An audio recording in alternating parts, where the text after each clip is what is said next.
हाँ जी प्यारे विद्यार्थियों, हम पढ़ रहे हैं थर्मोडायनेमिक्स। थर्मोडायनेमिक्स जिसमें हम heat, it's flow and related concepts की बात करते हैं। मुझे उम्मीद है कि अब तक जितना हम थर्मोडायनेमिक्स में पढ़ चुके हैं वो आप बच्चों ने घर पर पढ़ लिया होगा। और अगर कोई बच्चा इन क्लासेस के दौरान एब्सेंट रहा है तो वो घर पे वीडियोस के माध्यम से उसे कंप्लीट कर ले। जैसे पिछली क्लास में आप नहीं आए थे, है ना, so you have to complete. एक और बच्चा था प्रियंका, वेयर शी इज, आ जाओ। हाँ, आपने वीडियोस देखकर बेटे वो कंटेंट कंप्लीट करना है, ठीक है। इनका बनाने का हमारा मेन मोटिव यही है कि आप में से अगर कोई बच्चा नहीं आता है तो वो बच्चा घर रहकर भी इसे कंप्लीट कर ले। और इसका हमें एक बेनिफिट और भी ये मिलता है, मैंने बाय एनी चांस 2019 में जब यहाँ पढ़ा रहा था तो मैंने वीडियोस रिकॉर्ड किए, और 2020 में जब लॉकडाउन लगा तो वो वीडियोस हमारे बहुत काम आए। वो आधा सिलेबस हमारा तैयार था तो वो बच्चे घर बैठ कर पढ़ सके। तो बचा हुआ आधा सिलेबस अब हम करने की कोशिश में हैं, इसीलिए हम वीडियोस बनाते हैं साथ में, ठीक है। लेकिन आप बच्चों ने कोई भी क्वेश्चन पूछना है तो आप वीडियो के दौरान ही पूछ सकते हैं। ऐसा नहीं है कि कैमरा लगा हुआ है तो आप बच्चों ने कोई क्वेश्चन नहीं पूछना है। You have to ask the questions. अगर आप बच्चों को कोई बात नहीं समझ आए, you have to ask again कि सर ये नहीं समझ आ रहा, ये दोबारा बताएं, ठीक है। चलिए बढ़ते हैं हम आज के टॉपिक की तरफ। आज का हमारा टॉपिक है बेटे थर्मोडायनेमिक प्रोसेस। थर्मोडायनेमिक प्रोसेस किसे कहते हैं? Thermodynamic process. देखो बेटे, आप बच्चों को थर्मोडायनेमिकल स्टेट वेरिएबल्स की जानकारी मैं ऑलरेडी दे चुका हूँ। थर्मोडायनेमिकल स्टेट वेरिएबल्स क्या होते हैं? जो किसी थर्मोडायनेमिक प्रोसेस की स्टेट को एक्सप्लेन करते हैं, जैसे कि प्रेशर, वॉल्यूम, टेम्परेचर, मास, कंपोजिशन, इंटरनल एनर्जी, ये सब क्या है? थर्मोडायनेमिक स्टेट वेरिएबल्स हैं। क्लियर हुआ? अब इन थर्मोडायनेमिकल स्टेट वेरिएबल्स में से कोई चेंज होता हो, जैसे प्रेशर, वॉल्यूम, टेम्परेचर, ये चेंज होते हो तो हम कहते हैं कि थर्मोडायनेमिक प्रोसेस हुआ है। तो हम क्या कहते हैं? थर्मोडायनेमिक प्रोसेस हुआ है। समझ आया क्या नहीं आया? Yes sir. ठीक है जी। तो अब हम कुछ थर्मोडायनेमिक प्रोसेस के, सबसे पहले तो इसकी डेफिनेशन लिखते हैं, फिर आगे बढ़ते हैं। लिखिए, thermodynamic process. A thermodynamic process is said to occur A thermodynamic process is said to occur, OCCUR, if at least any one of the state variables, if at least यानी कम से कम one of the state variables will change with the time, will change with the time, यानी कम से कम एक change हो। जैसे मान low pressure, volume, temperature है, इनमें से कुछ चीजें तो कांस्टेंट है, लेकिन अगर एक भी चेंज हो रहा है तो हम कहेंगे कि थर्मोडायनेमिक प्रोसेस हो रहा है। अंडरस्टूड और नॉट? सेड टू अकर का मतलब हो रहा है, ये कहेंगे। कब कहेंगे? जब प्रेशर, वॉल्यूम, टेम्परेचर में से कोई एक चीज चेंज हो, मिनिमम एक से ज्यादा हो सकती है, सारी चेंज हो जाए कोई दिक्कत नहीं। अब हम कुछ थर्मोडायनेमिक प्रोसेस की डेफिनेशंस पढ़ेंगे बेटे। Some important thermodynamic processes. Number 1 isothermal process. Number 1 isothermal process. Isothermal process क्या होता है बेटे? आइसोथर्मल प्रोसेस होता है एक ऐसा प्रोसेस जिसमें सिस्टम का टेम्परेचर कांस्टेंट रहेगा। जिसमें सिस्टम का क्या रहे? टेम्परेचर। बाकी चीजें चेंज हो या कुछ कांस्टेंट रहे वो अलग बात है, बट टेम्परेचर कांस्टेंट रहना जरूरी है। तो हम कहेंगे कि कैसा प्रोसेस है? आइसोथर्मल प्रोसेस है। Is it okay? तो लिखिए, a process is said to be isothermal. A process is said to be isothermal if temperature of the system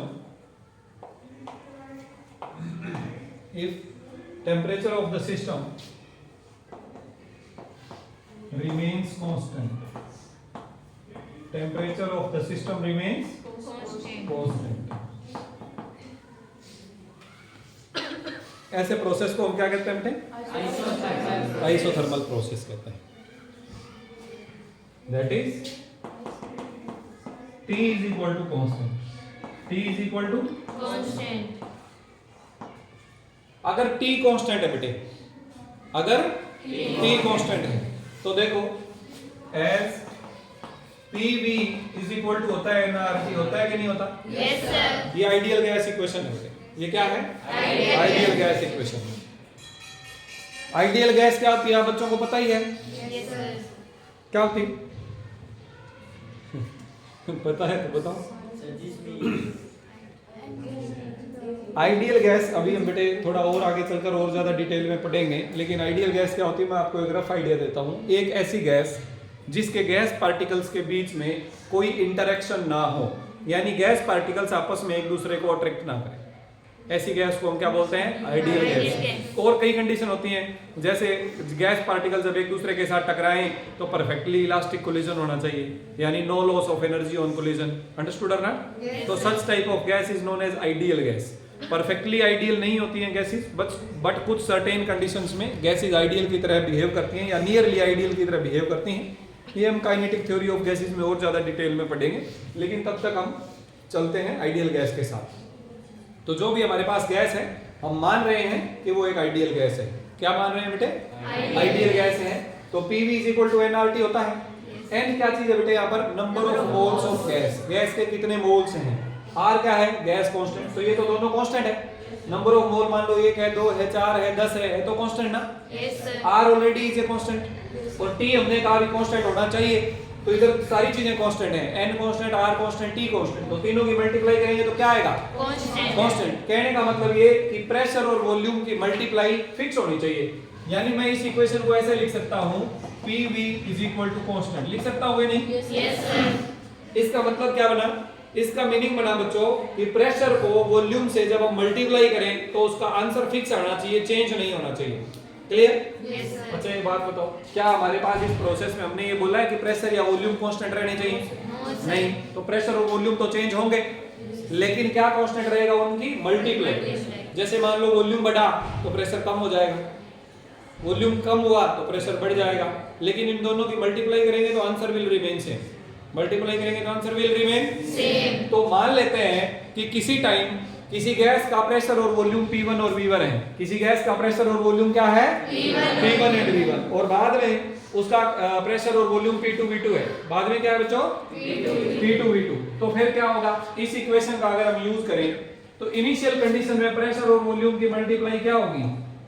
P1 into V1। और बाद में क्या होगी? P2 into V2। तो हम ये कह सकते हैं ना कि इन दोनों की मल्टीप्लाई कांस्टेंट है, इसका मतलब जितना P1 V1 होगा उतना ही P2 V2 होगा। Yes, sir. तो ये जो तीन चीजें मैंने यहाँ लिखी हैं ये तीनों ही आइसोथर्मल प्रोसेस की मैथमेटिकल इक्वेशंस हैं। ये तीनों ही क्या है? आइसोथर्मल प्रोसेस की मैथमेटिकल इक्वेशन। कोई दिक्कत किसी बच्चे को? तो ये है बेटे आइसोथर्मल प्रोसेस। ये क्या है? Isothermal process. हाँ जी बच्चों, एक बार हम थोड़ी थोड़ी बात करते हैं सभी टाइप के प्रोसेस के बारे में, फिर थोड़ा डिटेल स्टडी भी करेंगे। क्लियर हुआ? चलिए, ये हो गया आइसोथर्मल प्रोसेस। अब नंबर 2 पर चलते हैं हम। आइसोथर्मल प्रोसेस के बाद में हमारे पास है बेटे isobaric process. Isobaric process. Isobaric process क्या है बेटे? एक ऐसा प्रोसेस जिसमें सिस्टम का प्रेशर कांस्टेंट रहे। एक ऐसा प्रोसेस जिसमें सिस्टम का प्रेशर कांस्टेंट रहे, ऐसे सिस्टम को क्या बोलते हैं बेटे? ऐसे प्रोसेस को क्या बोलते हैं? आइसोबारिक। डेफिनेशन लिख लो। टेंपरेचर की जगह प्रेशर कांस्टेंट दिखाना है। That is P is equal to constant. P is equal to constant. अच्छा, एक चीज मैं बेटे यहाँ से आपको बताना भूल गया, वैसे आगे चलकर कहेंगे हम इसे बॉयल्स लॉ कहेंगे, चार्ल्स लॉ, ये लॉज पढ़ेंगे, इसे बॉयल्स लॉ भी कहते हैं। अगर आप यहाँ पर ऐसा कहें कि P बराबर कांस्टेंट डिवाइडेड बाय वॉल्यूम, तो हम यहाँ से ये कह सकते हैं कि प्रेशर और वॉल्यूम एक दूसरे के रेसिप्रोकल है, उल्टा इनवर्सली प्रोपोर्शनल है।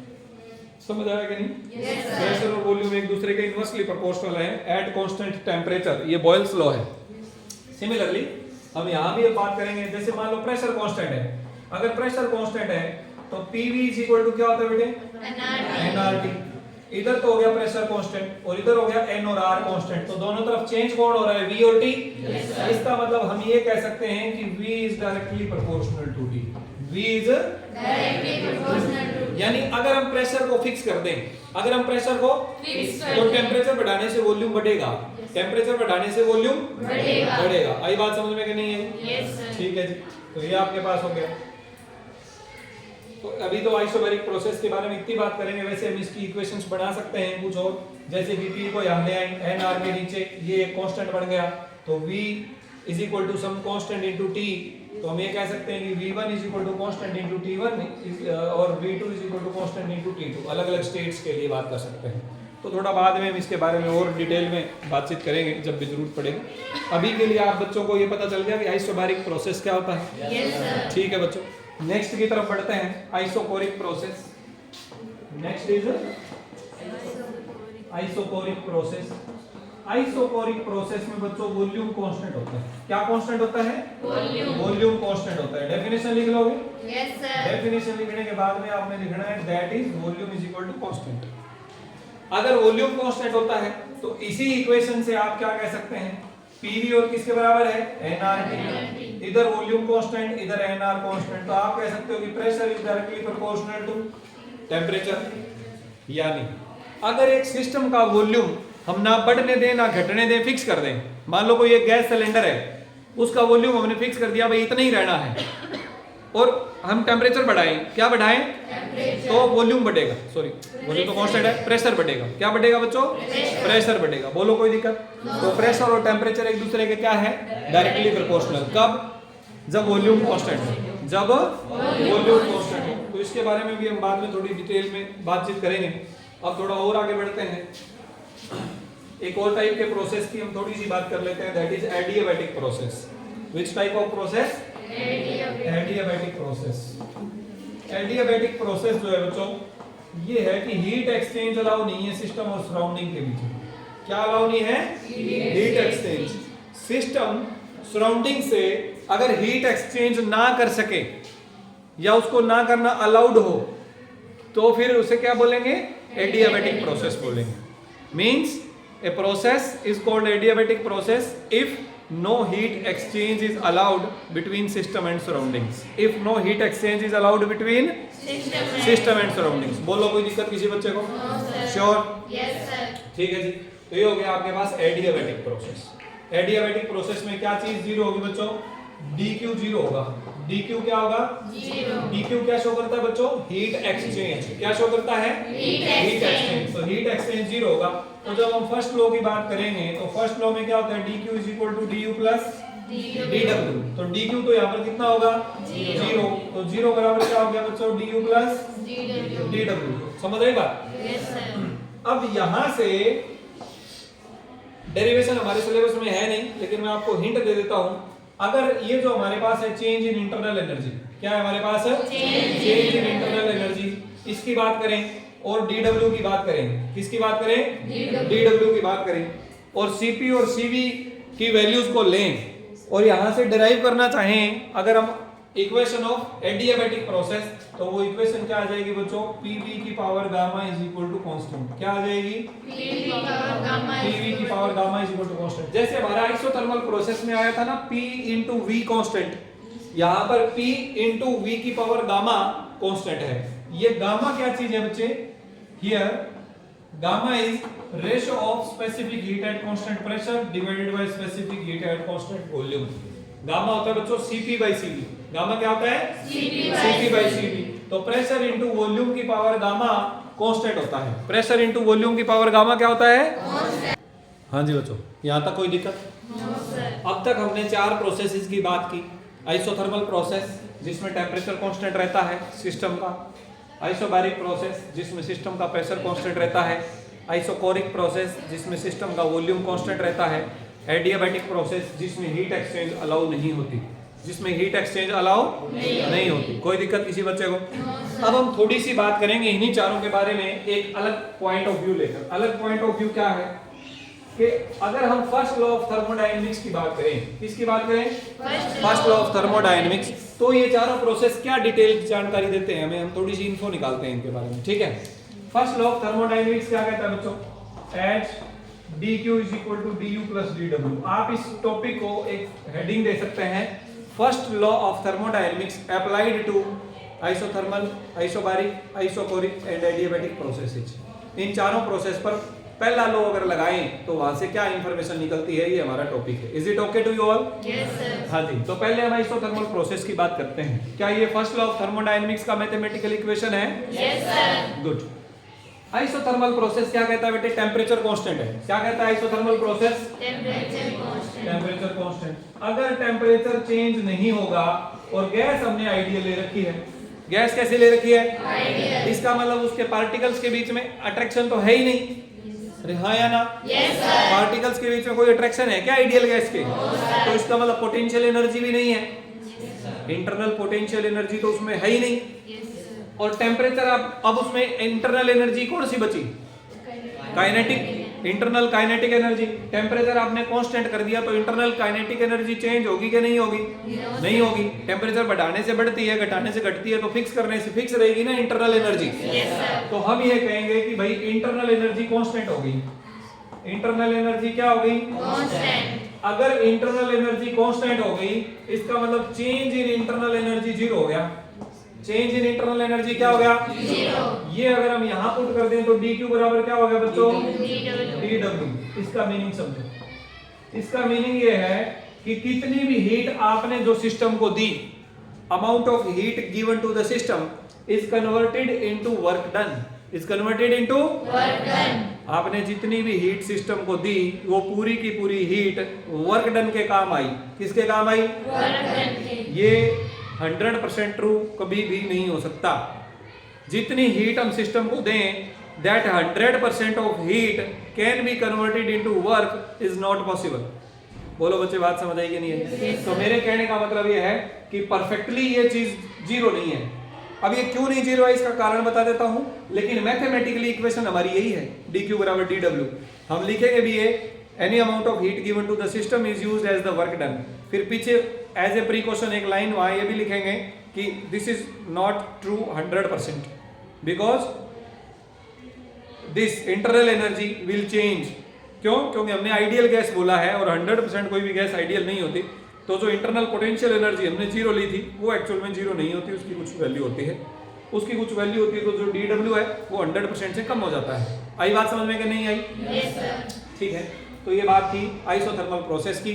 और अगर हम first law of thermodynamics apply करें आइसोथर्मल प्रोसेस पर तो क्या रिजल्ट निकल कर आता है, हमने उसकी बात क्लियर हुआ कि नहीं हुआ? Yes. ठीक है, दूसरी तरफ बढ़ते हैं।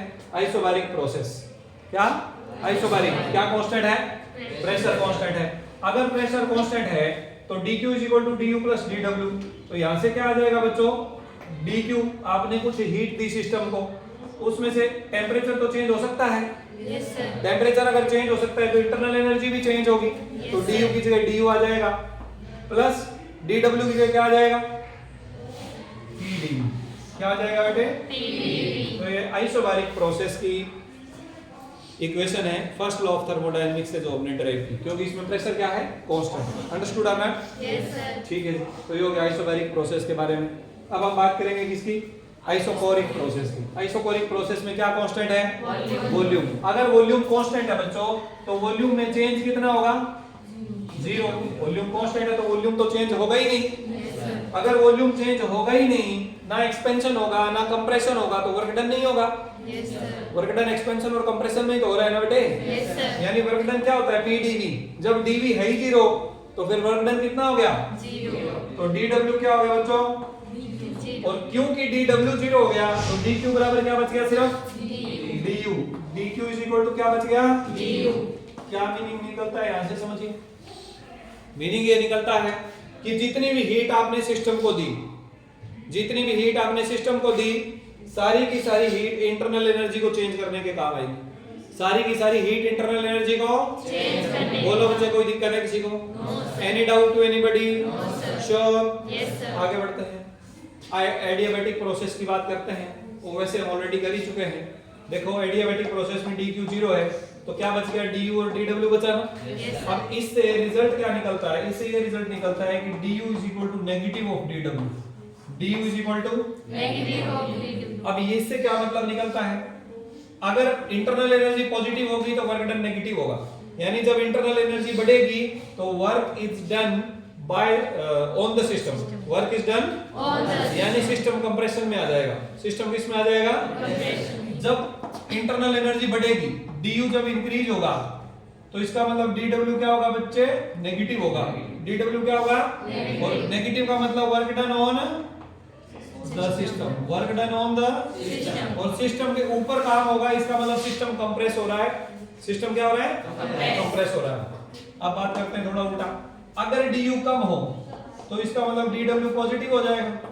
du कम होने का मतलब नेगेटिव होना, और अगर ये नेगेटिव हो तो ये पॉजिटिव हो जाएगा। Yes, इसका मतलब work is done by the system, work is done By the system. और ये किसको शो करेगा? एक्सपेंशन को शो करेगा। किसको शो करेगा बच्चों? Expansion. बोलो यहाँ तक कोई दिक्कत? No sir. Any doubt to anybody? No sir. Sure? Yes sir. ठीक है। दो और इंपॉर्टेंट बातें मैं यहाँ से आप बच्चों को बताना चाहूँगा, एक आइसोथर्मल प्रोसेस से रिलेटेड, एक एडियाबेटिक प्रोसेस से रिलेटेड। और वो दो इंपॉर्टेंट बातें हैं, necessary condition for a process to be isothermal और एडियाबेटिक। एक प्रोसेस के आइसोथर्मल होने के लिए या एडियाबेटिक होने के लिए क्या क्या जरूरी बातें चाहिए, नेसेसरी कंडीशंस क्या हैं? क्लियर? अब दोबारा समझिए, फिर से आइसोथर्मल प्रोसेस पे आ जाओ। आइसोथर्मल प्रोसेस में क्या कांस्टेंट चाहिए? Temperature. टेम्परेचर। टेम्परेचर बढ़ना नहीं चाहिए, घटना नहीं चाहिए। लेकिन आप हीट तो दे रहे हैं, Yes sir. अगर आप हीट दे रहे हैं तो टेम्परेचर कैसे नहीं बढ़ेगा? बढ़ना चाहिए कि नहीं बढ़ना चाहिए? Yes sir. वो एक कंडीशन में नहीं बढ़ेगा कि भाई जितनी आपने हीट दी उतनी ही हीट रिलीज भी होती रहे, उतनी ही हीट रिलीज भी होती रहे। यानी जो आइसोथर्मल प्रोसेस है, जस्ट 1 सेकेंड, ठीक है, अगर टेम्परेचर हमें कांस्टेंट चाहिए और हम जो हीट दे रहे हैं, हीट देंगे तो बेटे सिस्टम का टेम्परेचर बढ़ना चाहिए ना, ऐसे लग रहा है ना सोचने में। लेकिन हमने बोला कि टेम्परेचर क्या चाहिए? इसका मतलब जो आपने हीट दी तो फिर साथ के साथ हीट रिलीज भी होनी चाहिए। हीट रिलीज होने के लिए जो हमारा सिस्टम है उसकी दीवारें कंडक्टिंग होनी चाहिए कि नॉन कंडक्टिंग होनी चाहिए? Conducting. कंडक्टिंग। तो इसलिए पहली कंडीशन ये है आइसोथर्मल प्रोसेस होने के लिए कि the walls of the container should be conducting, should be conducting, perfectly conducting चाहिए। Is it okay? Yes. कोई दिक्कत किसी बच्चे को? No sir. क्यों चाहिए? क्योंकि जो हीट एक्सचेंज है that is possible, heat exchange is possible and is allowed, and is Allowed. अब दूसरा ये बताओ, क्या हीट एक्सचेंज बहुत जल्दी जल्दी हो सकता है? बहुत जल्दी नहीं हो सकता ना, स्लोली होता है ना। इसका मतलब ये हुआ कि आइसोथर्मल प्रोसेस जो है वो स्लो प्रोसेस होता है। It should be slow process, quasi static बोलते हैं ऐसे प्रोसेस को। क्या बोलते हैं? Quasi static. क्वासी स्टैटिक की डेफिनेशन भी मैं आपको साथ ही बता देता हूं क्योंकि इसका जिक्र आ ही गया है, आप हिंट के लिए नोट भी कर लो साथ ही में। Quasi static process, quasi static process क्या होता है बच्चों? QUASI, quasi static. Quasi static process होता है एक ऐसा प्रोसेस जो बहुत स्लो हो, जो इतना स्लो हो कि हम ये मान लें कि इसमें कुछ चेंज ही नहीं हो रहा, इसमें कुछ चेंज ही नहीं हो रहा। यानी इसमें स्टेट वेरिएबल चेंज तो होने चाहिए बट चेंज इतना स्लो होना चाहिए कि वो चेंज दिखना नहीं चाहिए। अंडरस्टूड और not? Yes sir. A process is known as quasi-static if it is very slow, and the change in state variables should not appear clearly. Clearly साफ साफ नहीं पता चलना चाहिए कि state variables change हो रहे हैं. They can be considered as approximately constant. They can be considered as approximately constant. Routine life में क्वासी-स्टैटिक प्रोसेस का मैं अगर आपको बहुत बढ़िया ढंग से समझाना चाहूँ, जैसे बच्चे का जन्म होता है, Yes. उसके बड़ा होना एक क्वासी-स्टैटिक प्रोसेस है ना? इतना स्लोली बड़ा होता है कि माँ बाप को पता ही नहीं लगता कि बच्चा बड़ा कब हो गया। क्या कभी ऐसे लगता है आज सुबह आपके पेरेंट्स को ऐसे लगा होगा क्या ये कल वाला बच्चा नहीं है? बिल्कुल वैसा ही दिखता है ना, Yes sir. और उससे पहले वाले दिन भी वैसे ही दिखते थे। Yes sir. इसका मतलब जन्म वाले दिन भी आप वैसे ही दिखते थे जैसे आज हो। No sir. नहीं ना? तो मेरे कहने का मतलब लॉन्ग टाइम के बाद जब देखें तब तो हमें पता चलना चाहिए कि कुछ चेंज हुआ है, बट इंस्टेंटली नहीं पता चलना चाहिए। Such type of process is known as quasi static process. ऐसे प्रोसेस को हम क्या बोलते हैं बच्चों? Quasi-static. तो quasi static means likely to be static. Static means at rest, ऐसा लगे कि रुका हुआ है, कुछ हो ही नहीं रहा बदलाव। अंडरस्टूड और नॉट? Yes. तो आइसोथर्मल प्रोसेस होने के लिए दूसरी कंडीशन ये है कि process should be very slow so that easy exchange of heat is possible between system and surrounding, ताकि सिस्टम और सराउंडिंग के बीच में हीट एक्सचेंज पॉसिबल हो सके, उसे इतना टाइम मिले कि जो हीट आप दे रहे हैं उतनी हीट रिलीज हो, टेम्परेचर ना बदले। अंडरस्टूड और नॉट? Yes. तो ये दो कंडीशंस थी बच्चों एक आइसोथर्मल प्रोसेस होने के लिए। पहली कंडीशन क्या? अरे बोलो। Wall should be perfectly conducting, wall should B. Perfectly और दूसरी conducting. कंडीशन क्या? It should be quasi static process, it should be quasi static process. अगली बात कर रहे हैं अब एडियाबेटिक प्रोसेस के बारे में। किसके बारे में? एडियाबेटिक प्रोसेस में हीट एक्सचेंज अलाउड है क्या? अरे कहाँ दिमाग रहता है तुम्हारा? फ्रेश रख के क्या करना है दिमाग को? बेचना है तो यूज कर लो।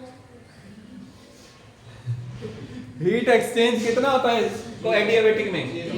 बेटा हीट एक्सचेंज नहीं अलाउड है ना। सिस्टम और सराउंडिंग एक दूसरे को हीट ना देंगे ना लेंगे, ऐसे प्रोसेस को क्या बोलते हैं? एडियाबेटिक। जैसे कि अगर हम ये चाहते हैं, अब जैसे ये थर्मस बोतल लेकर आ रही है बच्ची, इधर देखो, क्या है इसमें? चाय है क्या? है? पानी है? खाली है। खाली किस लिए लेके आते हो तुम? हैं? ये एक, इसे क्या बोलते हैं वैसे? थर्मस बोतल ऐसा जनरली बोलते हैं, पता नहीं एग्जैक्टली तो क्या बोलते हैं, थर्मस बोतल बोलते हैं, मैंने ऐसा सुना है ना। थर्मस बोतल यानी एक्चुअल में ये वर्ड थर्मल से निकला है। कहां से निकला है? और इसमें मीनिंग क्या है कि नो हीट इज अलाउड। वैसे इसे एडियाबेटिक बोतल बोलना चाहिए, थर्मस नहीं बोलना चाहिए। क्या बोलना चाहिए? एडियाबेटिक बोतल। और घर पे ऐसा बोलेंगे तो कोई समझेगा नहीं, नो प्रॉब्लम। एडियाबेटिक बोतल क्यों बोलना चाहिए? क्योंकि इसका पर्पस क्या है? मान लो इसमें हमने चाय डाल दी तो ठंडी ना हो। ठंडी कब नहीं होगी? जब चाय की हीट निकल के बाहर नहीं आएगी। और गर्मियों में हम इसमें जूस लेकर आएंगे। क्या लेकर आएंगे? जूस। और वो गर्म ना हो, मतलब बाहर की हीट इसके अंदर ना जाए, यही तो पर्पस है ना। ये कब सोल्व होता है हमारा पर्पस? जब इसकी दीवारें अरे नॉन कंडक्टिंग हो, सारे सारे कैसी हो? Non conducting. Heat exchange allow नहीं होना चाहिए, neither from system to surrounding nor from surrounding to system. Any doubt to anybody और नॉट? तो पहली कंडीशन क्या है एडियाबेटिक प्रोसेस होने के लिए? Wall should be non conducting. उन्हें एडियाबेटिक वॉल्स ही बोलते हैं। क्या बोलते हैं? Adiabatic walls. जीरोथ लॉ बताया था, तब नहीं बताया था? Yes sir. नंबर 2 बात, अब क्योंकि हीट एक्सचेंज अलाउ नहीं है, तो अगर सिस्टम कंप्रेस करता है या एक्सपेंड होता है तो फिर उसके अंदर जो पार्टिकल्स, मान लो कंप्रेस करते हैं, पार्टिकल्स आपस में टकरा के हीट प्रोड्यूस करेंगे, है ना। तो वो हीट कहाँ जाएगी? हीट एक्सचेंज तो अलाउ नहीं है।